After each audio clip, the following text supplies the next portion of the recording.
bullhorn so that everybody can hear me without any issues because the wind's kind of loud. It's going to get a little loud here in a minute with some blank firing and some ground burst simulators. So first of all, let me say, ladies and gentlemen, welcome on behalf of Colonel David Lynch to the 341st Security Forces Group portion of your tour.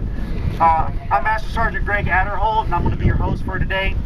Our mission is to secure and defend the 341st Missile Wing assets by deterring, detecting, delaying, denying, and defeating threats to the wing resources and personnel. Now, this daunting task is accomplished daily by 1,100 officers and enlisted men and women out in the field on a daily basis, and they do a great job of it. Right now, I'd like to go ahead and direct your attention out to the flight line. We have a demonstration of a convoy. On a daily basis, these missiles and the warheads, actually the warheads themselves, need their maintenance, okay? They're going to be coming out here in a minute and they'll be right in front of us. But this convoy is currently transporting a weapon from somewhere within our 13,800 square mile missile complex. Now, although the weapon may be at its most vulnerable point during transport, our highly trained defenders are always alert and ready to take the fight, anyone, anywhere, and at any time. Out on the runway here. Right over here. Okay. I'd also like to direct your attention directly in front of you. You'll see a vehicle that's broken down. You got the hood up. Now, this is the type of scenario we face on a daily basis traveling out throughout the missile field. We have no control over the vehicles that are around us. So we always have to be alert. We always have to be ready. This could be a threat. It might not be a threat. You never know.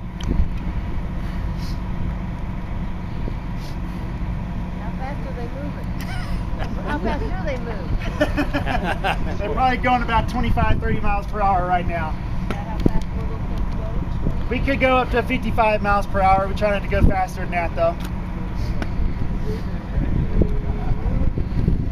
It all depends on the situation, and the convoy commander can make that determination of how fast he wants them to go.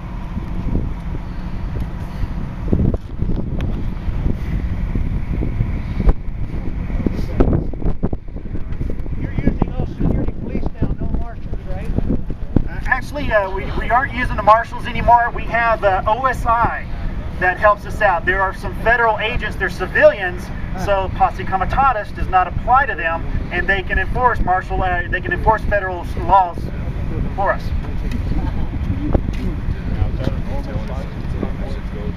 It's a lot smaller, sir. A lot smaller than it is these days. We carry about 57. 2 airborne fire teams.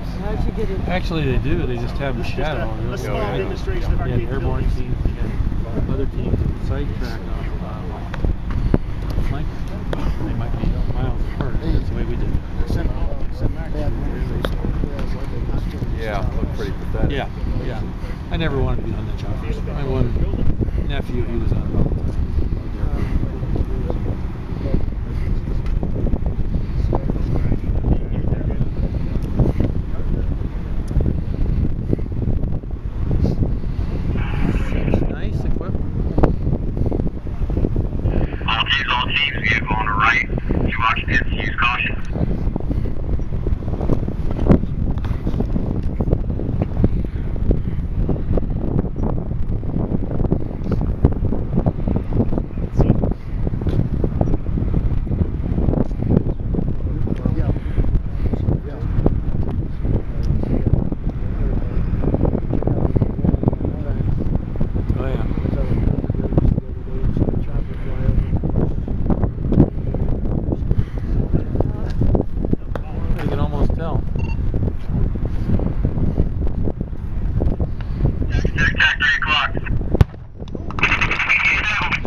Scenario is nothing new to our defenders. Many of our have been to serve tours in Iraq and Afghanistan over the last couple of years. With the payload transporter disabled and unable to push through the attack, their number one job now is to protect the resource at all costs. To the front of the convoy, you'll see another vehicle has approached, and now they have to determine whether or not this is a hostile intent as well for the vehicle that's in the front.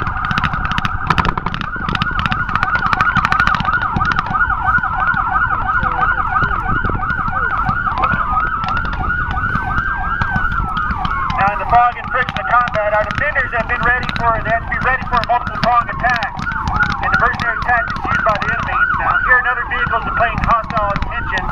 It approaches the convoy high speeds and tries to draw their fire away from the main assault.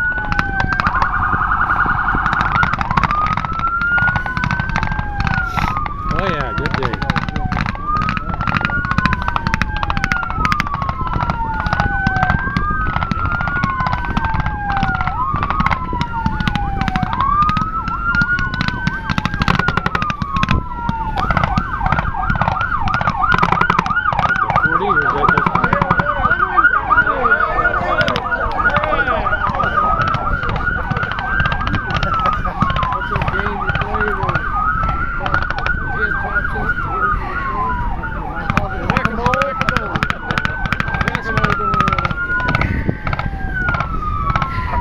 For the smoke, I was hoping the wind would blow it another direction. But the forward threat is eliminated. The convoy commander can now maneuver his elements. And, there you go. So now the convoy commander is going to go ahead and direct his teams to sweep and take out this main threat. We can actually get on the offensive now that we've taken care of that forward threat. And to see the teams that are coming up right now, our convoy team is augmented by a relatively new addition to missile security, the 341st Tactical Response Force. This elite team of defenders integrates with the 40th Helicopter Squadron and provide airborne security for convoys and for daily operations. When not airborne, they combine with our forces on the ground to eliminate any threat.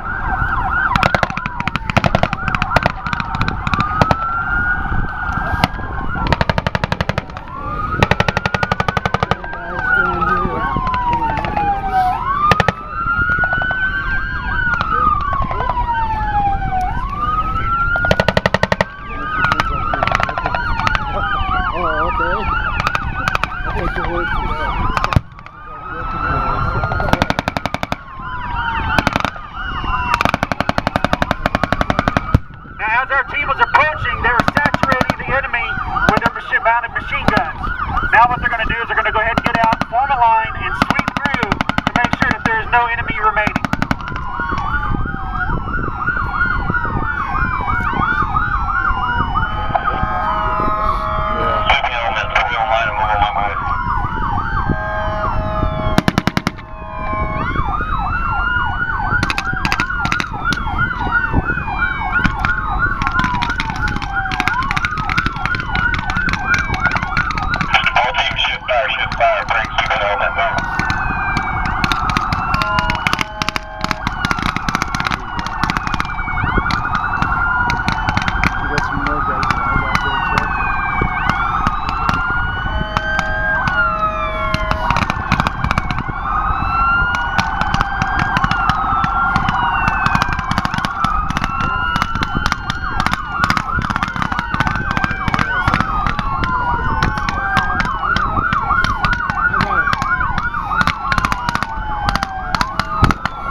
Once that team is done sweeping and eliminating the enemy, they're going to let their convoy commander know that they're done and all hostilities are ceased.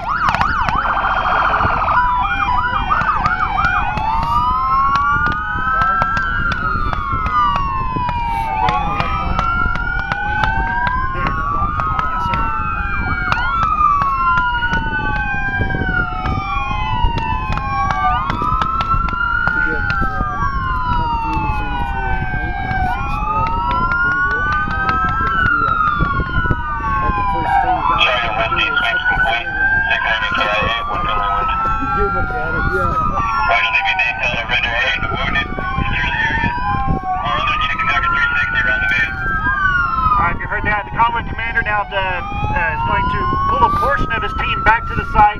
We have to secure that resource. We've got to put a 360 around that vehicle, make sure we keep it safe. And a portion of the team that was doing the sweep is going to stay behind and take care of aid for all the wounded and try and gather as much intelligence about the enemy as we can.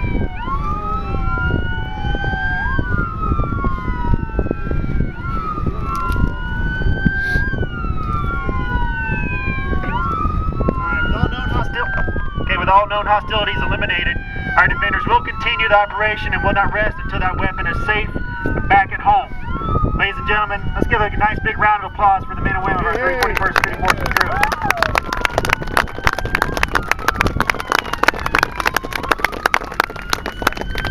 Okay, this time I would like to go ahead and turn it over to, I believe Sergeant Ring is going to take over for our canine demonstration. If you would look behind you, he's going to go